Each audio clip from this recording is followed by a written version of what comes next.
অনেকদিন আগের কথা। কোনো এক সবুজ শ্যামল রাজ্যের প্রান্তে ছিল একটা জঙ্গল। সেই জঙ্গলের ভেতরে একটি কুঁড়ে ঘরে বাস করত এক কাঠুরিয়া ও তার একমাত্র সুন্দরী কন্যা মেঘমালা। মেঘমালা যেমন ছিল রূপবতী, তেমনি জ্ঞানের দিক থেকেও অনেক এগিয়ে। বাবা, অনেক বেলা হয়ে গেছে, আর কত কাজ করবে? খাবে না বাবা? হ্যাঁ রে মা, হ্যাঁ, খেতে তো হবে। না খেয়ে কি আর কাজ করা যায়? এই তো এই কাঠ কাটা হয়ে গেছে, এখন খেয়ে দে, আবার জঙ্গলের ভেতরে কাঠ কাটতে যাব। ঠিক আছে, তাহলে আর দেরি করো না, ভেতরে এসে খেয়ে নাও। হ্যাঁ হ্যাঁ, আসছি, তুই ভেতরে গিয়ে সব বেড়ে রাখ, আমি এখনই আসছি। পাগল মেয়ে একটা, সব সময় বাবার খেয়াল রাখে। মেয়েটা না থাকলে আমার যে কি হতো।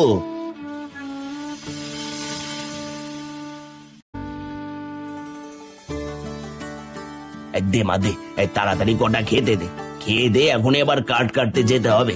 খেতে বসেও তো তাড়াহুড়ো করছো কেন? খাওয়াটা তো আস্তে ধীরেও খেতে পারো। আস্তে ধীরে খেলে চলবে না, আর দিন থাকতে আবার কাঠ কেটে ঘরে ফিরতে হবে। তা না হলে জঙ্গলের হিংস্র পশু রাতে একা পেলে কি আর আস্ত রাখবে? প্রতিদিন ওই একই কথা, খাও তো এবার।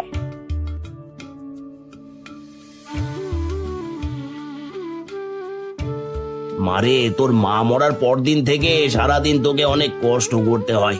কিসের কষ্ট? শুধু রান্না করা আর কাপড় চোপড় ধোয়া, এতে আবার কষ্ট কিসের? কষ্ট তো তুমি করো বাবা, সারাদিন কাজ কেটে সেগুলো আবার মাথায় নিয়ে বিক্রি করো কি। কিন্তু এগুলো তো মেয়েদের বাপের বাড়িতে থেকে কারোর কথা না, এগুলো শ্বশুর বাড়ি গিয়ে করতে হয়। এখন একটা ভালো ছেলে দিয়ে করতে হয়। এখন একটা ভালো ছেলে দেখে তোর বিয়ে দিতে পারলে তবে আমি একটু শান্তি পাই।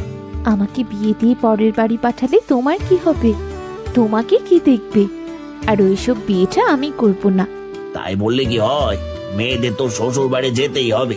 খবরদার বাবা, আমার বিয়ের কথা একদম বলবে না। আমি বিয়ে করব না, আমি তোমাকে ছাড়া থাকতে পারবো না বাবা। আর ঠিক আছে ঠিক আছে, আর বলবো না, আমার খাওয়া হয়ে গেছে। এবার আমি তাহলে আসি।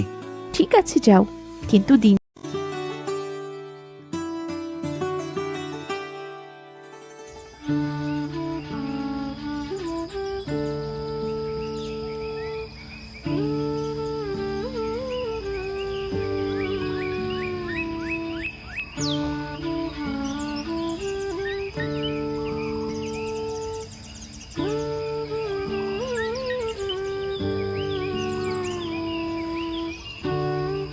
এই তো এখানে একটা মরা গাছ পড়ে আছে, এটা কাটলে আজকের খড়ি হয়ে যাবে।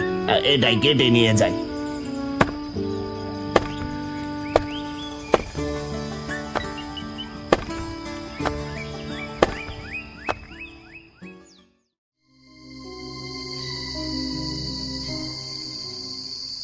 আজ কাঠ কাটতে কাটতে কখন যে বেলা ডুবে গেছে বুঝতেই পারিনি। এদিকে চারপাশে শুধু হিংস্র প্রাণীদের ডাক শোনা যাচ্ছে। জানি না আজ সুস্থভাবে বাড়ি ফিরতে পারবো কিনা।